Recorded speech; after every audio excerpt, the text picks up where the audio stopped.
It is Thursday, April 16th. I'm Sam Seder. And I'm Lucie Steiner. Which one of these stories will you be talking about today? Aging white people with guns are demanding the right to speak to the manager once more. Astroturf rallies around the country set the stage for Donald Trump's push to reopen the economy, even as COVID-19 claims more lives. Meanwhile, the last of Joe Biden's Democratic primary challengers lends him her endorsement, but some party progressives are still waiting to be wooed. And lastly, companies that want a coronavirus bailout will be asked to make major concessions in Europe. Why can't we do that? You're listening to Majority.fm's AM Quickie, and these are the stories you need to know.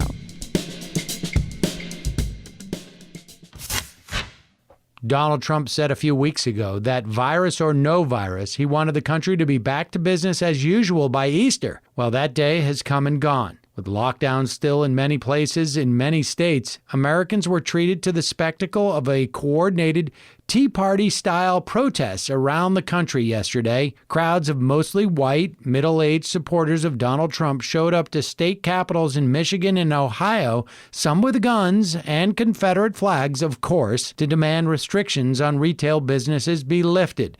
That's right, they're demanding the right to shop, no matter who suffers. They certainly weren't protesting for frontline workers who are most at risk. In Michigan, members of the pro-Trump Proud Boys street gang blocked traffic and ambulances. After a while, doctors reportedly walked into the street to ask them to let emergency patients reach the hospital. Scenes like that played out during the day. In the early evening, Trump went on television for another lengthy monologue and announced yet a new task force. This one aimed at reopening the economy. To Fox News viewers, the president would have shown up just in time to give people what they were demanding.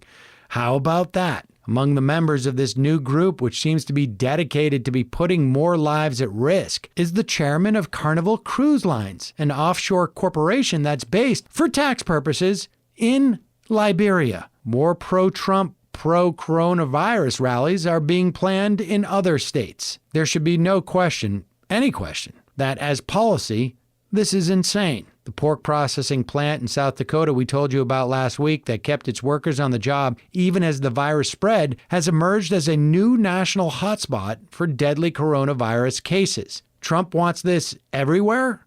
As if it's not bad enough already, in New Jersey, an anonymous tip about a corpse being stored in a shed led police to discover 17 bodies crammed into a morgue made for 4 in one of the state's largest nursing homes. The facility made an urgent call for body bags. Local members of Congress have pled with the National Guard medics. Families of the dead were prevented from contacting relatives before their deaths. Many were never tested for coronavirus. Locals near the nursing home took it upon themselves to solicit donations. That is Trump's coronavirus response in a nutshell. He has failed, catastrophically. And now Republicans are sending in paramilitaries to demand that people who can't even get health care get back to serving them. You can bet they don't tip. Massachusetts Senator Elizabeth Warren endorsed Joe Biden for president yesterday. She did so one day after their former rival for the Democratic nomination, Bernie Sanders, also endorsed Biden. Neither favorite reportedly asked for or received any promises or concessions from Biden before throwing him their support.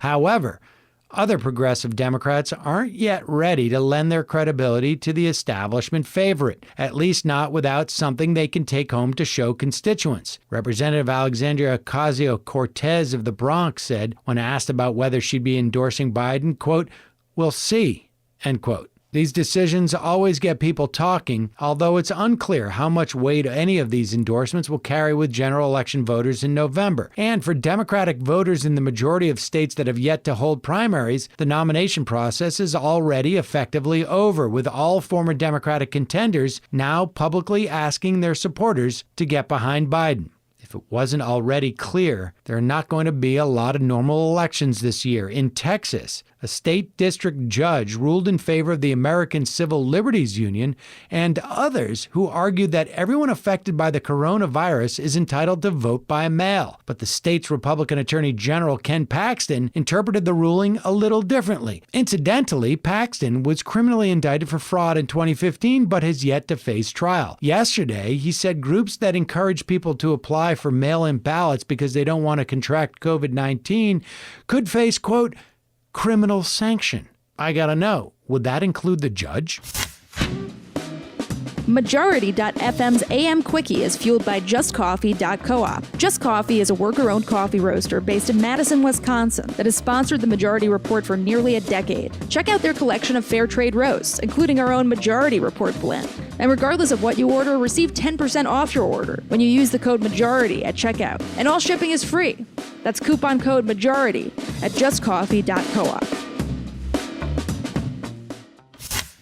It's a relief to know that in these difficult times that somewhere, something is being done to protect the public, or at least the public treasury. Corporations that receive bailouts from the European Union to cover their losses during the pandemic will be held to certain standards. This is according to a planning document from the European Commission obtained by The Guardian newspaper. The EU will demand shares in companies in exchange for bailout funds. That means ordinary Europeans will be, through their elected institutions, part owners of companies that get bailed out. In the U.S., Boeing executives said they would refuse any bailout funds that required company shareholders to give up equity, suggesting their urgent need for government cash was not so urgent at all. The other things to know that companies that take the EU bailout won't be able to grant bonuses to their executives. Until the government gets its money back, corporate executives will receive their base salaries only. Cue the world's smallest violin.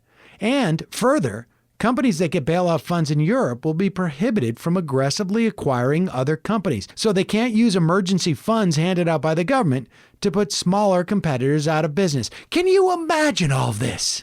My goodness. And now, for some quicker quickies. Quicker quickie. More states that allow marijuana use are declaring the dispensaries that sell it to be essential businesses during the pandemic. This is reported by the Washington Post. And a few members of Congress, led by Colorado Democrat Ed Perlmutter, are pushing for marijuana businesses to be covered in the next federal stimulus package. Many providers say they've been struggling to stay afloat as they haven't had access to the same federal benefits as other businesses deemed essential by states. Federal, state, and local police arrested a man for a planned attack on a Jewish nursing home in Longmeadow, western Massachusetts. The U.S. Attorney noted that the accused arsonist, John M. Rathburn, 36, coordinated his plans in advance on white supremacist online forums. Federal investigators found one shared calendar include an entry for, quote, Jew Killing Day. On this, April 3rd, when Rathburn showed up to the nursing home in Longmeadow with a 5-gallon gas canister. A huge wildfire is spreading through Chernobyl exclusion zone in Ukraine. The government is warning about radioactive contaminants and smoke from the fires, which has already been put in the air for a week. Hundreds of firefighters are working, reportedly without adequate equipment, to keep the flames away from the most heavily contaminated sites.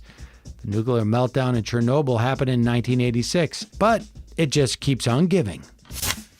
Masks now rule the day in New York. Governor Andrew Cuomo announced an executive order yesterday requiring people to cover their mouths and their noses when in public in any situation where they're unable to stay at least 6 feet away from other people.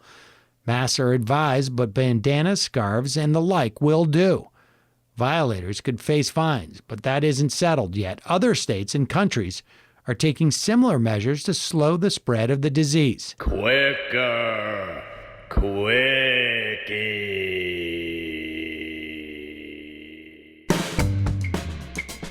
That's it, folks. Thanks for listening to Majority.fm's AM Quickie. Lucie? Thank you, Sam. Don't forget to check out the Majority Report today at noon, wherever your podcasts are found.